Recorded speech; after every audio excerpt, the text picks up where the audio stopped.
Welcome back to another episode of Thoughts from the Crawl Space. Hope y'all are doing well out there. Hope your homes are doing well, nothing's breaking down, and everything's going like you planned, right? Well, that doesn't always happen with your car or with your home. So today we're going to talk about home warranties. Are they worth it? And this is from an inspector's perspective. We've seen kind of the both sides of it, and we do offer a 30-day free home warranty with the option to purchase if you so wish, but that's for another topic, another day maybe. So let's look into some stats on home warranties. And the whole crux of this podcast is, are home warranties worth it? Are they in certain cases, and maybe they aren't worth it in other cases? So let's take a look at it. The average homeowner spends, on average, $3,000 to $6,000 per year on maintenance. Have you thought about that? Maybe that's not true for you. Maybe you have deferred maintenance that's going to end up costing more. Obviously, this varies by home, by size, where you live. You live on, one of the more expensive markets in the world, and you're going to be spending a little bit more. Whereas you're more of a do-it-yourselfer, you're probably not even close to that amount. But just keep that in mind as we proceed with this discussion, is that $3,000 to $6,000 per year is average spent on home maintenance. A common rule of thumb is that annually you're going to spend 1% to 4% of your home's value for maintenance. So let's go on the low end of that.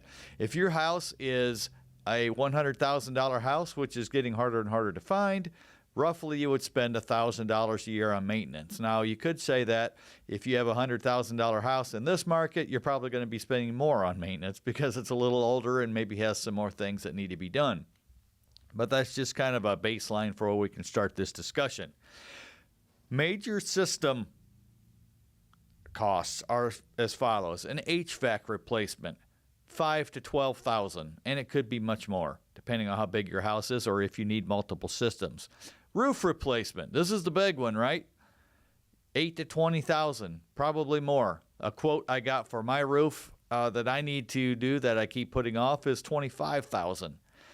And a water heater, depending on if you put it in or if some professional puts it in, you're looking at $9,000 to $3,000.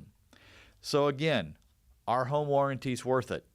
If you have older appliances, such as a water heater and a furnace, it may be something to consider as we go through this podcast. So home warranties typically are going to cost $400 to $800 a year plus service fees. In other words, you pay let's go right in the middle there, $600 a year. But if you have a claim and someone has to come out and work on it, you're going to be paying a service fee to go along with that. So over 5 years, that could total $3,000 to $5,000, which is similar to replacing one mid-range appliance. So what actually fails in the first year? So according to industry data from providers like American Home Shield, which is one of the bigger home warranty providers out there, the most common claims involve air conditioning systems, electrical systems, water heaters, and refrigerators. Now, those are all bigger appliances, and they all can get pretty expensive. Newer systems, which are under 5 to 7 years old, statistically have a much lower failure rate. Most major systems are designed to last a certain amount of time. You hear the expression many times, they don't make it like they used to. Well, in some cases, that's good. In many cases, they build things better than they used to. For example, houses are typically straighter and not as crooked as some of the older ones. Now, maybe the building materials aren't as good, but there's a lot of good in how they build things now. But that doesn't account for appliances. Typically, we will see appliances that just simply don't last as long as ones in past generations did. For example, the HVAC, your furnace, your air conditioner. It's not uncommon to see units that are 35 and 40 years old. However, newer models, especially the higher efficiency models, they're typically only going to last 15 to 20 years. And part of it is the complicated parts. Part of it is the high efficiency part of it, extracts more moisture out of the air, has a dual heat exchanger, and all those things are more complicated and parts break down quicker. Water heaters. We've seen water heaters 40 years old. Well, if you buy one today, we're pretty sure it's not going to last that long. Okay. Roofs, 20 to 30 years. And again, most roofs, you're not going to get more than 20 years out of them. So if the home has midlife or newer systems, what is the statistical risk in 1 year? And that's a question to ask yourself. So claim approval and customer satisfaction. So this is a big one. You get a warranty, you file a claim, and they deny it. And they call it pre-existing conditions. Typically, a pre-existing condition is just not going to be covered. That's why you need to get a home inspection along with a home warranty. So payout caps. What's the max they're going to pay out? Delays in service. Service call fees average 75 to 150 per visit, even if the claim is denied. So there is a downside to this, and one thing that you need to consider as you're making that decision. So how often do you understand the fine point before purchasing? And so you need to know all this. What's the cap? How much are they going to pay out? And are there any potential pre-existing conditions? If you buy a house and your air conditioner doesn't work and you move in and now you're going to file a claim, that's not going to be covered in many cases. Now, some companies have gone to the state to try to get your business to include pre-existing conditions, but there's also fine print in that will potentially cost you more down the road.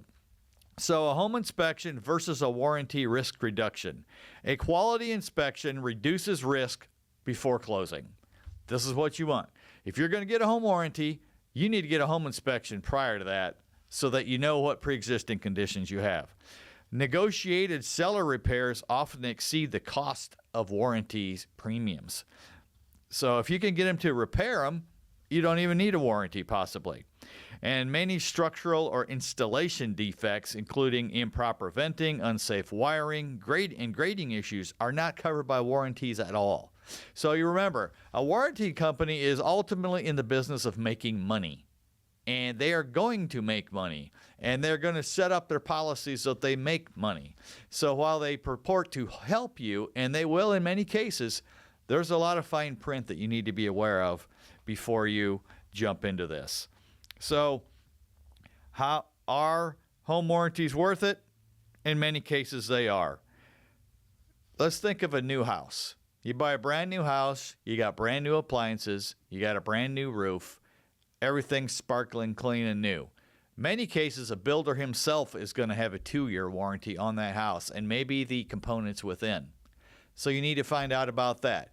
My advice would be that if you do buy a new house, new construction, or potentially a house that has a new roof and new major appliances, it may not be worth it to buy a home warranty. I had a rental house at one time, and when I bought it, it was an older house, but it also had a roof that was probably 20 years old. It had a furnace that was 27, an air conditioner that was 27, and a water heater that was 23 years old. All those components are past the expected lifespan that they come with. So I bought a home warranty. I think I paid roughly $500 to $600 per year, and as luck would have it, I owned the home for 3 to 4 years. None of those components went out. But think about if you'd have that house and you'd have a really bad year. You know how things go in threes? Your water heater goes out, your furnace quits, and your air conditioner conks out all in the same year. You'd be out thousands and thousands of dollars, and then a $600 warranty wouldn't seem so bad. So think of a warranty as just transferring risk from you to the warranty company. Know the fine print. Know what the limitations are on it. Assess your situation. Know your own skill set. If you are really not capable of fixing anything or installing anything, perfectly fine. Just know what your limitations are and what you want to do with that. So I think, are home warranties worth it? Definitely in some cases. Is it a scam? No.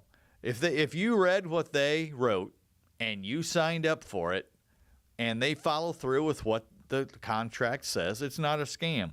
Now, are there scammers out there? Well, there is in any industry. So you need to make sure you do your due diligence, you get information, you follow up and look at the reviews, I will say, if you look at reviews on home warranty companies, if you find anything above a 3-star, you're probably doing well, because the only people that get on there are people that complain or have had a claim denied, even though it might be legitimate denial.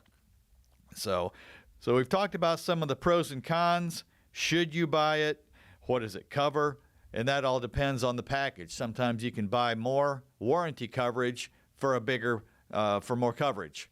In other words, they got different tiers of coverage. So some could just be the basics. Some could add in ancillary services, maybe like a well or things like that, or even sewer line protection, which that wouldn't be a terrible one to have if you're going to go down that route. So get with your real estate agent. Give us a call. We can all help you guide. We can guide. We don't make anything off home warranties. We just want to give an honest assessment of it, and if you think they would be worth it. So thanks for listening today. Home warranties can give you peace of mind. They can cost you out of pocket, but they can save you thousands of dollars in the long run if you have one of those years where things go wrong and you need help with that. So thanks for listening again. Share this episode and tune in next time. Thanks.